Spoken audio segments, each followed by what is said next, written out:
Okay, class. In this lecture, we'll be discussing vital signs and vital signs interpretation.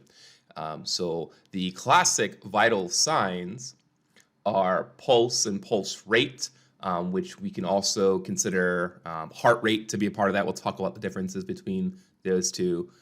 Body temperature, blood pressure, and respiratory rates. So we'll also talk about some of the fifth vital signs. There's been a lot thrown around there. So pulse oximetry is one that people have added.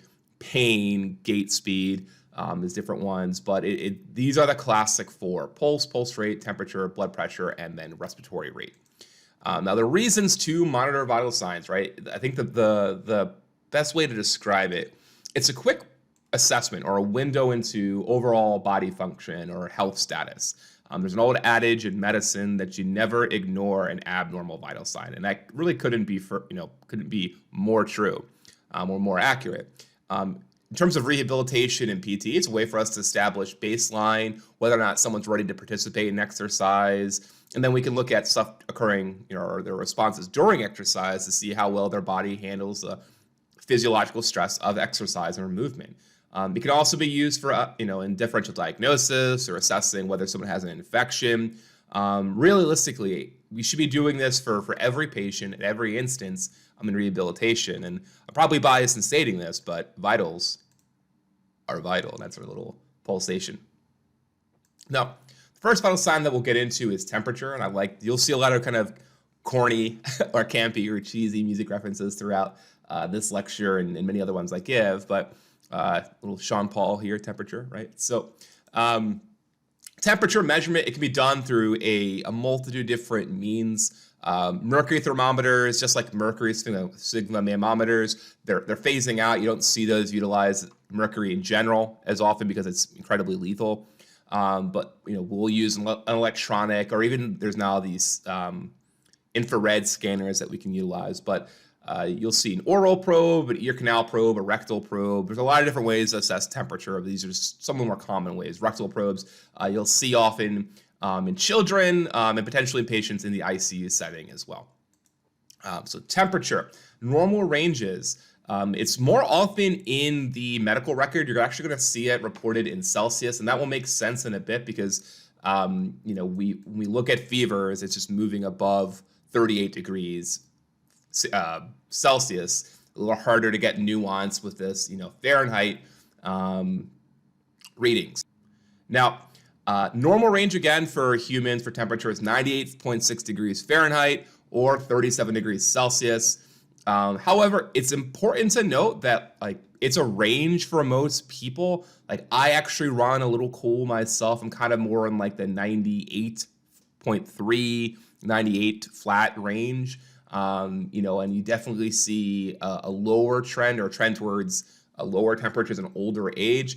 There are a lot of other things that can affect temperature. That could be what you eat. If you've been exercising, it's not abnormal for your temperature to be elevated. If you are outside, it's not abnormal for your body to be a little hotter. So there's different situations, different conditions that can affect body temperature. It's important to note that there are normal trends. So like I mentioned, exercise, we produce heat basically as a byproduct of human movement and metabolism. That we will see core temperature go up by about 1 to 1.5 degrees Celsius or 2 to 3 Fahrenheit, but that should come back down as we cool down, right? So that literally the concept of a cool down workout that actually does happen. You do warm up as you exercise and you do cool down when you recover and rest. Now, fevers are when the temperature is elevated and abnormal, right? It's prolonged. And it's usually not related to exercise. It's related usually to some sort of pathological process. So a fever, by definition, is really anything over 104 degrees Fahrenheit or 38 degrees Celsius. That's, again, we use Celsius as our threshold just because it's a cleaner way of looking at things. Now, most fevers resolve on their own with just symptomatic treatment. So we've all had a flu, we've all had a fever. Fluids, rest, light activity, definitely not moderate or vigorous activity. Just keeping upright and moving around throughout the house as you can. But rest, recovery, fluids. Now, if there are some situations where a fever can be concerning, right? So if someone has a very high fever, right? So a fever that goes above 39.4 degrees Celsius, or higher, or if they have a fever, again, above 38 degrees Celsius for more than 3 days, that would be a concern for an infection that's just not resolving, or some sort of cause of whatever is, raising their body temperature.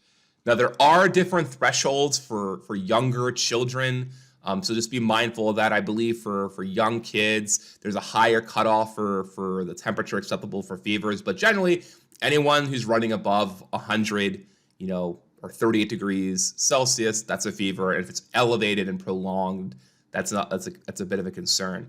Now, there are some conditions called hyperpyrexia, where we get really high body temperatures, like above 42 degrees Celsius or over 107 degrees Fahrenheit. That's very concerning because when we go that high, we start disrupting the cellular environment for us to produce, metabolism to fuel our cells. Again, got to go back to chemistry here, right? That like you need to have the right, state, right, or environment for certain reactions to take place. If we go above a certain point, like some of those reactions don't take place. When you start having damage to tissues or bodily functions stop.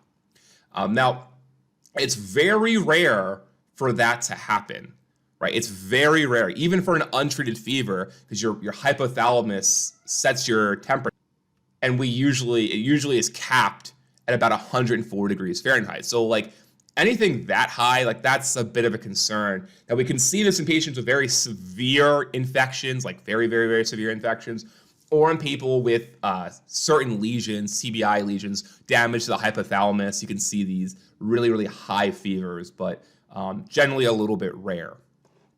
Now, hypothermia, like this little reference here from The Shining, is anytime body temperature is below 35 Celsius or 95 degrees Fahrenheit. All right, so that covers temperature. Again, as a PT, our role in that, probably not super pressing in terms of impacting what we do as a clinician, but it is important to be aware of, just in case, like fevers especially, right? That could be a sign of infection in someone who's had a recent surgery or something of that nature, has other signs and symptoms. But rarely does body temperature is something we routinely assess or influence our decisions for care. So, and in the next section, we'll cover ventilation or assessing respiration. So we'll end here.